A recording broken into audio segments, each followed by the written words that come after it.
I'm not quite sure it is fully sunk in yet. However, coming into this building, a building which I came in to every day for about 12 years, is making it seem a little more real. Yes. It has not quite yet set in. Folks have asked, do you feel the historic nature of this election? And honestly, no, because it's been one conversation at a time, and it's been super locally focused. And so I think also along the lines with Andrea, that stepping into this building, it's like, oh right, like this really happened. Right. So. Yeah. Every day is a pioneer day. Yeah. We did the first Trans Equity Summit here together, and as transgender people, identified people working in City Hall as aides, I think that was pioneering. And so this is just the next step. Seriously. This is just the next step.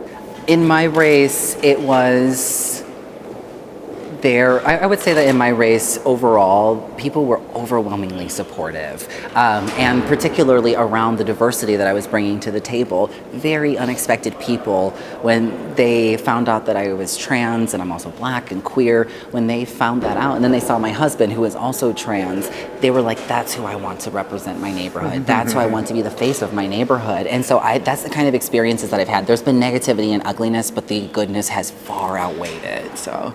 I personally had a ton of support, even though when I announced this campaign, people asked me who my opponents were, and I would always name racism and transphobia because, as a Black person living in America, I'm overcoming those challenges every day, or I'm facing those challenges every day. And so, we knew that was going to be part of the conversation, but fortunately it was a very, very, very small part of the conversation. Agreed.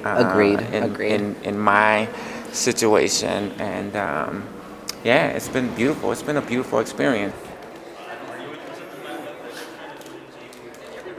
I think you may know that we did capture 73% of the vote. So people were enthused, people were engaged, people were very, very supportive. And I think it's a message. I think it's a signal that hatred and bigotry in this country will not stand. Like we are the resistance. We are fighting back.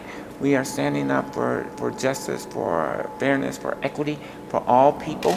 And I think that's been exhibited in the elections of myself and Philippe, as well as Danica Rome, and all of the 4 other trans candidates that have been elected in the United States on November 7, 2017. Yes.